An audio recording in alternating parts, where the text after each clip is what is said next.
understand dust of snow. Today is our topic dust of snow. Dust of snow का मतलब रेत या मिट्टी नहीं है। यहाँ पर इसका डस्ट ऑफ स्नो का मतलब है किसी चीज़ का गिरना या पोर होना। तो इसमें इस पोएम में एक हेमलॉक और एक क्रो का एक्सप्लेन किया गया है। क्रो ऑलवेज टू अंडरस्टैंड वेड और इवल थिंग ऑफ सिंबल। ये कौवे को जो है हमेशा बुरी चीज़ या किसी एक गलत चीज़ का सिग्निफाई करने के लिए रहता है। Messenger of death. आप जैसे भी कोई मूवी या हॉरर मूवी देखते हैं तो उसमें उड़ता हुआ कौवा एक अजीब साउंड डरावना सा शो करते हैं। तो इसका मतलब क्या होता है कि ये कोई बैड मोमेंट आने वाला है, तो इसलिए कौवा उड़ता हुआ दिखा है। लेकिन यहाँ पर एकदम बिल्कुल ऐरानी है, क्योंकि इसमें कुछ उल्टा दिखाया जाता है। और हेमलॉक ट्री है, ये भी क्या होता है, इसको भी पॉइजनस क्या माना गया। पॉइजनस बड़ा जहरीला।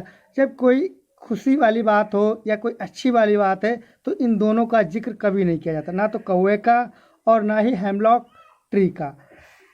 तो हम कह सकते हैं क्रो और हेमलॉक ट्री ये दोनों ही एक सिंबल हैं किसके, ऑफ डेथ या मौत के, ऑफ फियर, ऑफ ग्लूम या कह सकते हैं। तो कौवे को, क्रो को कभी भी शुभ नहीं मानते और अच्छा नहीं मानते, और हेमलॉक ट्री को भी हम कभी शुभ या अच्छा नहीं मानते।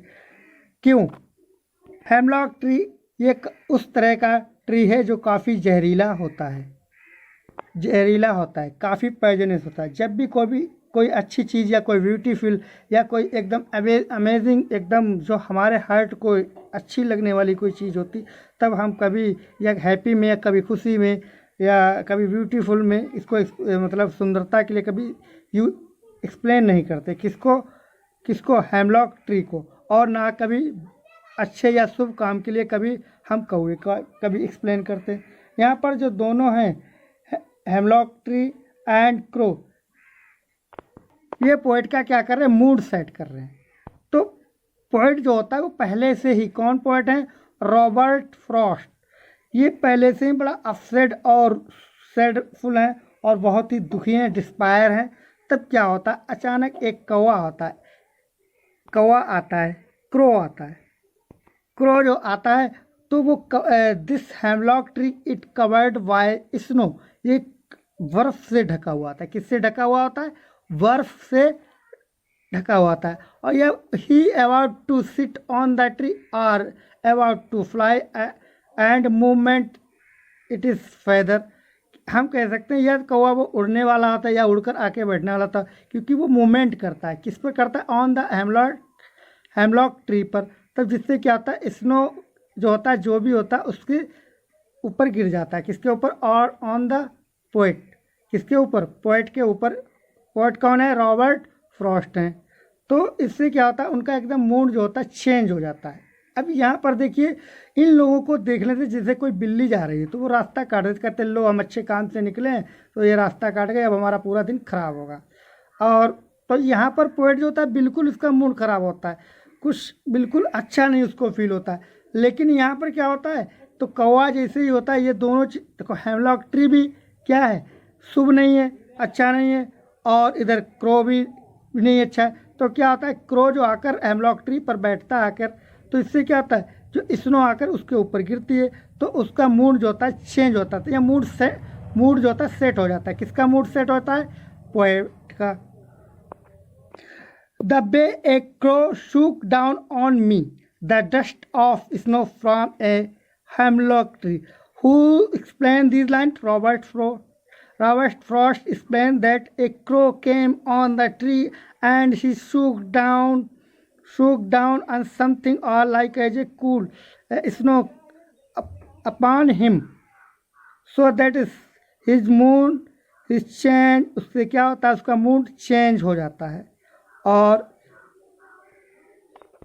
Has given my heart A change of mood, इससे क्या होता है, ये इसका इस मूवमेंट, क्रो के इस मूवमेंट से, हेमलॉक ट्री पर बैठने से जो, और डस्ट ऑफ स्नो फॉलिंग से उसका मूड क्या होता है, चेंज हो जाता है। And saved some a part of day, उसका दिन जो होता है बुरा जाने से या ख़राब होने से बच जाता है। एंड हाई हैड रूट, तो इससे क्या होता है, उसका दिन जो होता है खराब, उसका मूड जो होता है अपसेट होता है। तो यहाँ पर मूड क्या हो जाता है, सेट हो जाता है। क्योंकि ये एरन है, ये पोएम बड़ी इंटरेस्टिंग है। क्यों है, क्योंकि क्रो को और हेमलॉक ट्री दोनों को अशुभ माना जाता है, लेकिन यहाँ पर पोएट के लिए क्या हो जाती है, दोनों शुभ हो जाती, अच्छी हो जाती है।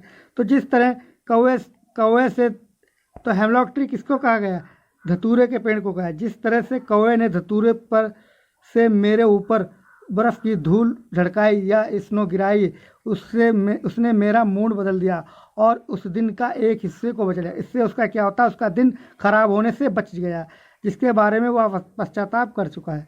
तो हेमलॉक मीन्स क्या होता है, ए पॉइजनियस ट्री होता है। Shook means move from side to side, up and down, हिलाना या करना।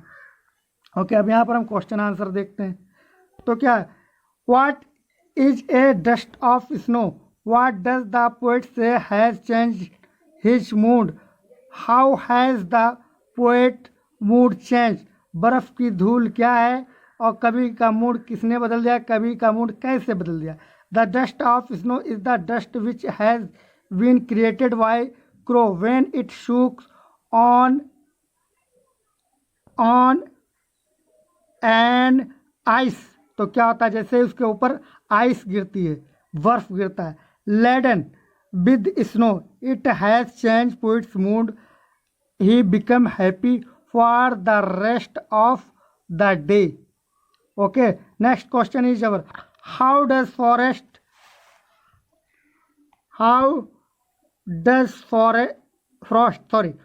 frost present nature in this poem? The following questions may help you to think of an answer. अब इसमें क्या कह रहा है, how does forest present nature in this poem. तो इसमें प्रेजेंट किसके, तो फॉरेस्ट का जो नेचर होता है कैसा होता है, पोएट कैसा होता है, पोएट जो होता है वेरी डिसहैप्पी, मतलब अनहैप्पी होता है। ही वाज वेरी सैड, बहुत दुखी होता है।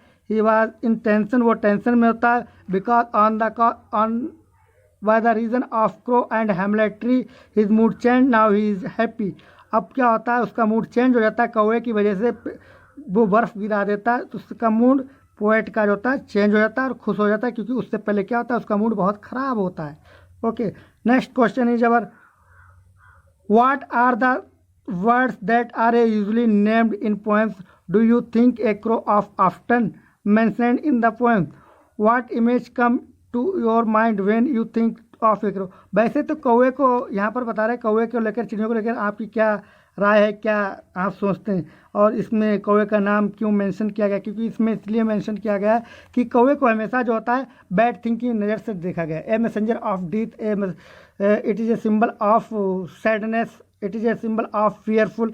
ये मतलब किसी डरावने या डर के लिए या परेशानी के लिए, दुख के लिए या मौत के लिए इसको सिंबल माना गया है कौवे को। लेकिन यहाँ पर क्या होता है, ये इस कौवे की वजह से पोएट को क्या मिलता है, बहुत सुख मिलता है, उसका मूड सही हो जाता है, उसका मूड सेट हो जाता है और अच्छी तरीके से उसका दिन खराब होने से बच जाता है।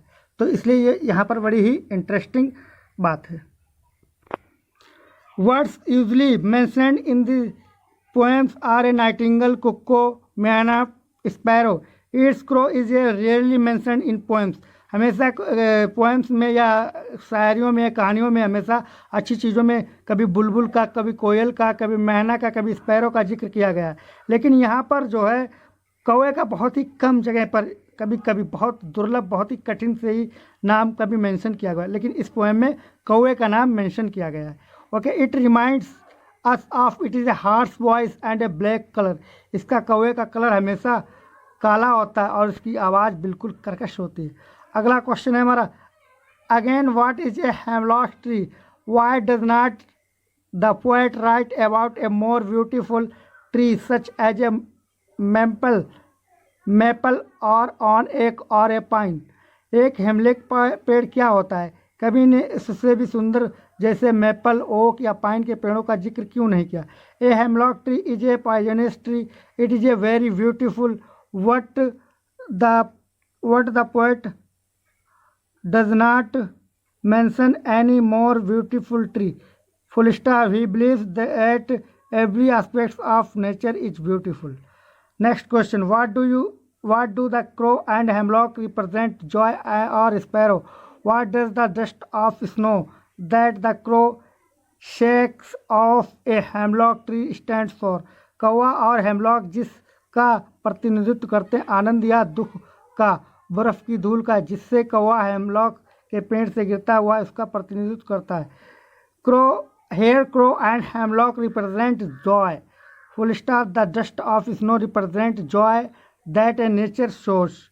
Okay, thanks for watching my video. Okay, before ending video, subscribe my channel. Be happy and live long.